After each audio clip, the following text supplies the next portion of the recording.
કેન્દ્ર સરકાર દ્વારા ડુંગળીની નિકાસ પરની છૂટ મામલે શક્તિસિંહ ગોહિલની પ્રતિક્રિયા સામે આવી છે. તેમણે ભાજપ પર આકરા પ્રહાર કરતા સરકારની જાહેરાતને ચૂંટણીલક્ષી ગણાવી છે.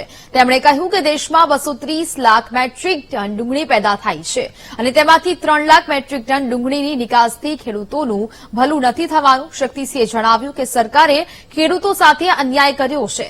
જે ખેડૂતોએ ડુંગળી સસ્તામાં વેચી તેમને સરકાર વળતર આપે. ડુંગળી છે પેરિશેબલ ગુડ્સ, એટલે કે બગડી જાય, નાશ પામી જાય એવા પ્રકારની ખેત પેદાશ છે અને આમે ખેડૂત પાસે સંગ્રહ કરવા માટે એવી આર્થિક વ્યવસ્થા નથી હોતી કે મોટા કોલ્ડ સ્ટોરેજ નથી.